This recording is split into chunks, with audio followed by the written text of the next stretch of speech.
21 of the Fellowship and another episode of the Read Indeed podcast. If you're listening along with any sort of bewildering regularity, it will be of no surprise to you that this recording is coming a fair few days after the last recording. It is ramping up rather than down in this festive period. I feel that we are reaching a crescendo in terms of how busy the research is, rather than trying to wind things down. Said every academic ever, but anyway,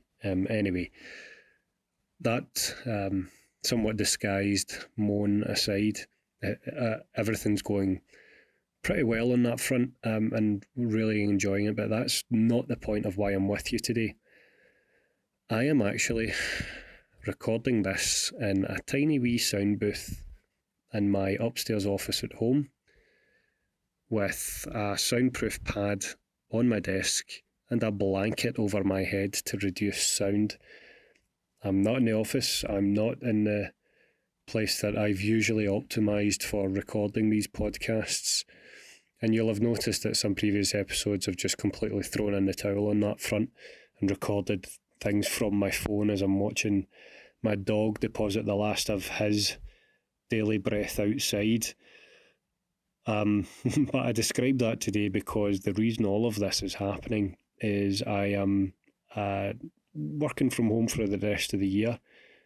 When I can work from home, my wife is returning to work this month, and I'm at home taking on the reins to look after our now almost 10-month-old son, child number 2, in the chaotic mix that is our family. I am loving it. I really, really am. But can you sense that big giant but that's coming? The conjunction here, the big giant but that I wish I wasn't saying, is that I am hyper aware of just how much of a worrier I am. I am on all the time. I'm constantly thinking. I'm a stress laxer, so even when I'm relaxing, I'm thinking about doing the next thing. You know, writing a paper, thinking about research problems, challenges, unsolved problems, what others in my team need. Work all the time. This is not a round table admission. This is an obvious point of fact, but worth saying out loud. I know I'm a workaholic. I work all the time. I love my work, but it often comes at a price of me never being able to switch off at the times that I should. And this time at home is a really precious time to practice that, and I'm feeling very especially privileged to even have the opportunity. There's a lot going on locally and globally. To remind all of us that some of the things we think are problems are not problems. But the theme of today, I've said a lot there before even mentioning the word theme, and the thing that I always promise to leave with you, but the theme of today is to consider what are the things that can wait today so that you can avoid irreplaceable moments ever having to compete. In other words, maybe to flip that around a little bit, how is it that we can avoid irreplaceable moments in time having to compete with anything that will wait? I put something like that out in a form of words for my daily thought series on Instagram and other places. But it came to the fore today, actually. It was one of those lovely opportunities where I really got tested in taking my own medicine when I sprinted at breakneck speed to my son's baby sensory class. So it's an hour of what feels like to the adults a drug-free psychedelic experience. All the little sub-1-year-old kids get to roll all around on the floor listening to music, playing with toys and looking at bright shiny lights for the best part of an hour so that they crumble into slumber afterwards. It's brilliant for the kids and actually quite relaxing for the adults, the parents in the room.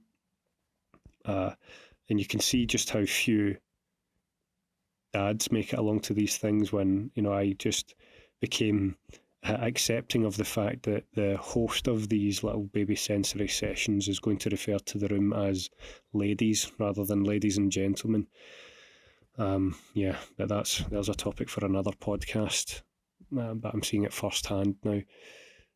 But anyway, back to the main thread of this story. Sprinting to make it on time to this class. And today, when my son and I, offloaded ourselves onto the floor and took off our shoes to start playing along in this baby sensory class, I happened to bump into someone I'd never met, but who spotted something on my apparel that told them that I worked at a university. And they asked where and when I worked at that particular place. And it so happened that they'd spent a fair bit of time at the same institution. They were on maternity leave, me on paternity leave of sorts. And just through that, pleasant conversation, I was saying things that made me realise just how much of a overthinker and constant worrier that I actually am. Speaking to this other person, I was, jokingly saying, you've been off during a time of a lot of change at the institution. Have you been looking from the outside in? How are you feeling about going back to work?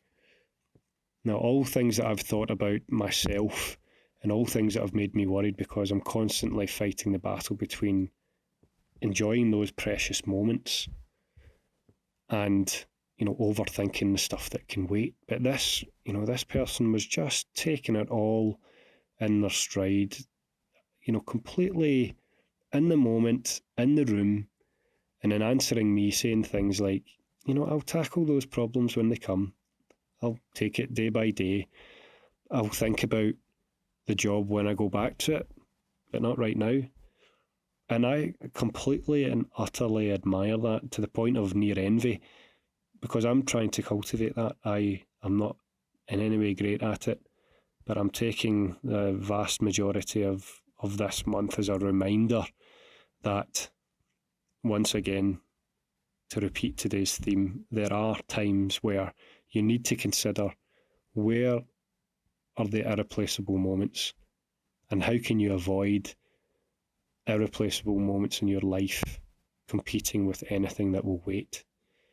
For me, those irreplaceable moments are watching my son smiling at me, feeling the weight in my chest increase as he falls asleep, with, leaning on me, us both sitting on the couch in slumber, holding his hands with my fingers and slowly letting go as he takes his first adventurous solo steps for the first time. These irreplaceable moments should never, ever have to compete with things that will wait. But if you, like me, are a worrier, an overworker of sorts, a stress laxer even, please do consider, how can you identify the irreplaceable moments in your life, and how can you make sure that they never ever have to compete with anything that will wait. The things that will wait will be there when you come back, and they'll probably get the very best of your thinking power if you just allow them to wait.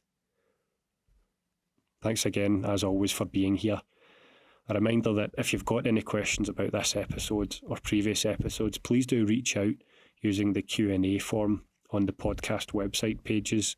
I'll pick up your audio recording, play it out loud on another episode, and I'll answer it off the cuff, unscripted, just like all these other episodes, and give you the very best of my thinking in the most genuine way I can, in a way that I sincerely hope will help you, just as I hope this episode has helped you in some small way.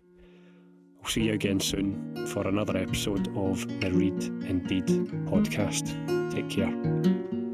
If you like what you're hearing on the podcast, head over to the website where not only will you find the written blog versions of these podcasts, you'll find my leadership blog series, the Daily Thought series, and information about my book on managing the imposter phenomenon. We also have even more free resources and webinars linked to the YouTube channel. So head on over to dr-mark-reid.com. That's dr-mark with a C -reid.com